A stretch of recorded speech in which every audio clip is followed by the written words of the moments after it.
दीपावली के त्योहार पर पटाखा जलाने के लिए बाजार में 100 से 200 रुपए में मिलने वाली ये गन अब खतरनाक ट्रेंड बन चुकी है। इसमें भरा कैल्शियम कार्बाइड पानी के संपर्क में आने पर एसिटिलीन गैस बनाता है। ये गैस विस्फोट के साथ जलती है और कुछ ही सेकंड में आंखों, त्वचा और चेहरे को झुलसा देती है। मेरी आंख की रोशनी कम हो गई है कार्बाइड वाली तोप से, तो कृपया अपने बच्चों को दूर रखें और मेरा इलाज हमीदिया हॉस्पिटल से चल रहा है, तो अपने बच्चों को मना करें और कार्बाइड वाली तोप ना चलाने दें। मैं कार्बाइड वाली गन चला रहा था तो चली नहीं, तो मेरी आंखों में चोट लग गई, वो एकदम से चल गई। मेरा नाम है ऋषि मीनू और मेरा इलाज हो रहा है वो हमीदिया हॉस्पिटल भोपाल में। कार्बाइड वाला पंप न जलाए, मेरी उससे आंख में चोट आ गई, मेरा हमीदिया में इलाज चल रहा है। कार्बाइड गन के प्रयोग से लोगों की रोशनी जाने के बाद प्रशासन हरकत में आया। कार्यवाही शुरू कर दी गई है। विदिशा जिले में पुलिस ने महाराष्ट्र से आए विक्रेता विनोद मोहरे समेत 5 दुकानदारों को गिरफ्तार किया है। कार्बाइड गन पटाखों की दुकानों पर 100 से 250 रुपए में ये बेची गई थी। मुझे जानकारी मिली कि थाना क्षेत्र में कार्बाइड पाइप के गन बिक रहे हैं, जिसको हमने तस्दीक किया। तस्दीक करने मुझे जानकारी के हिसाब से लोग मिले, उससे 5 लोगों को हमने गिरफ्तार करके थाने ले आए। उनसे जो कार्बाइड गन है उसको जब्त किया।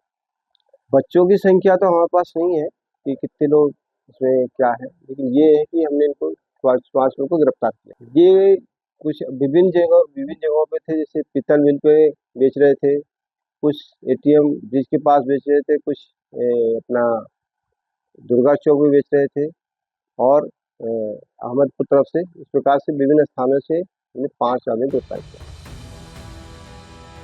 ये गन केमिकल रिएक्शन से विस्फोट करती है। जब गन नहीं चलती तो बच्चे उसकी नाल में झांकते हैं, उसी समय गैस का दबाव बढ़ता है और धमाका होता है।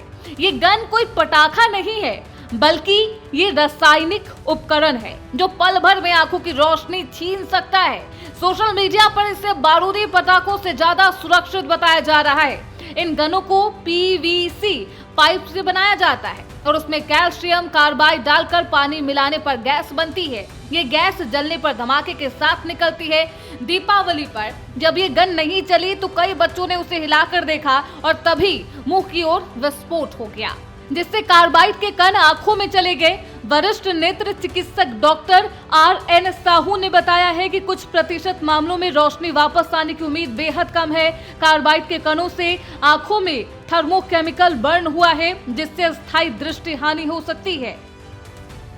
ये बच्चे पटाखे जलाते हैं ना, तो कभी कभी बच्चे केयर नहीं करते, कभी कोई बच्चे हाथ में लेके पटाखे जलाते हैं, जिसके कारण से पटाखे फटते, तो उसका जो कार्बन रहता और जो उसमें मटेरियल रहता उसकी वजह से आंख में जाता है और किसी को आंख में लग जाता है, तो उसकी वजह से वो आंख डैमेज हो जाती है, जिससे पुतली में पूरी सफेदी बन जाती है।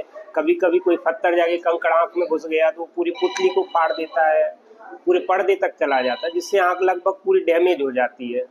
और जो पटाखों का कार्बन रहता है, जो धुआं रहता है, उसकी वजह से आंख में आंसू आना है और जलन होना, दर्द होना, पानी आना आंखों में, खुजली होना, ये चीज़ें हो रही है। अभी बहुत सारे बच्चे आ रहे हैं, बहुत लोग आ रहे हैं ऐसे कि मतलब आंखों में जलन हो रही है, आंसू आ रहे हैं।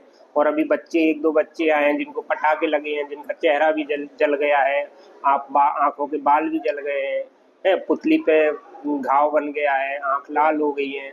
पर एक अब देखते हैं ट्रीटमेंट से क्या है। इसके बाद इसको फिर ज्यादा रहता है तो फिर हाई सेंटर भेजते हैं।